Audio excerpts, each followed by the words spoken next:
कोई वोट ना मागुंटा को, ना कोई वोट कांग्रेस के उम्मीदवार को पड़ना चाहिए। बीजेपी तो खैर देख रही होंगी, क्या देख रही होंगी हम जानते, मगर एक एक वोट को जाय होने मत दीजिए। मजलिस इत्तेहादुल मुस्लिमीन के उम्मीदवार के हक में इस्तेमाल करके आप मजलिस के उम्मीदवार को जनाब राशिद फराज को जुबली हिल्स का नए एमएलए मुंतखब करिए।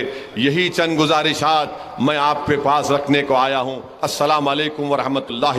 बाकिरदार है, उस पर कोई मैच फिक्सिंग का इल्ज़ाम नहीं है, उस पर कोई हैदराबाद क्रिकेट एसोसिएशन पे गबन करने के सिलसिले में 4 एफआईआर नहीं है, और मौजूदा एमएलए की तरह फराज गायब नहीं होता, मौजूदा एमएलए की तरह फराज गायब नहीं होता। अब ये जितने साहिबीन हैं, मौजूदा एमएलए तो खैर 6:30 बजे के बाद उन्होंने दिखते ही नहीं, गायब हो जाते। खत्म हुआ था दिन उनका, माफ करना, उनका दिन अलग दिन शुरू होता। तो ये आपको बता रहा हूं कि इस हलके की आवाम के लिए बहुत जरूरी है कि आप एक फाल और हरकियाती उम्मीदवार को अपना एमएलए मुंतखब करिए। और मंजिलिस पर बहुत से इल्जामात लगते हैं, उन्होंने खड़े हो गए वोट काटने। अरे कहां खड़े हुए हम शुरू से खैरताबाद की सीट पर लड़ रहे हैं। 10,000 वोट लिए, कभी 15,000 लिए, मगर हमारी कोशिश है जब तक हम इलेक्शन लड़ेंगे नहीं तो जीतेंगे कैसा। और हमारी कोशिश ये है कि हमारी एमएलएस की ताकत में इजाफा हो, नंबर में इजाफा हो। कांग्रेस वाले बोलते कि आप क्यों खड़ा किए, तो फिर आप नामपल्ली में मेरे खिलाफ क्यों खड़ा किए, आप कारवान में क्यों खड़ा किए। मैं तो नहीं बोल रहा हूं, मैं तो कह रहा हूं आपका इख्तियार है, खड़ा करिए। मगर ये बोलना कांग्रेस के कैंडिडेट बोल रहे ने मेरे को हराने खड़ा किए, तो मैं क्या हारने इलेक्शन लड़ रहा हूं, जीतने लड़ रहा हूं मैं। अजीब बात है कि इतना बड़ा मायानाज क्रिकेटर है, आप जब वेस्ट इंडीज के फास्ट बॉलर को खेलते थे होंगे तो क्या बोलते थे मैं मैल्कम मार्शल को नहीं खेलूंगा, मैं स्पिनर को खेलूंगा। सियासत है, आपको मुकाबला करना है, बताना पड़ेगा आवाम को। और मजलिस ये काम कर रही है।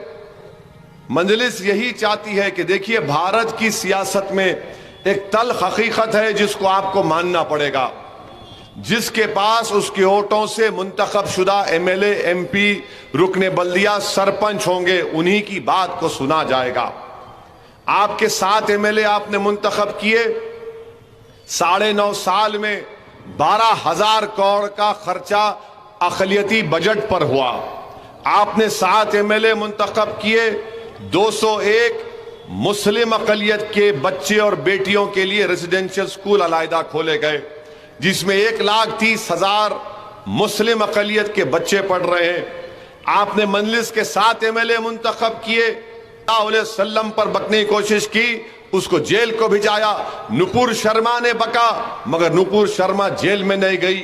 यहां क्यों गई? क्योंकि यहां पर आपकी इत्तेहाद से, आपके वोटों से मुंतखब शुदा मजलिस के एमएलए थे, जिन्होंने आपने जो हमको मुकाम दिया, हमने उसका इस्तेमाल किया आवाम के फलाह बहबूद के लिए।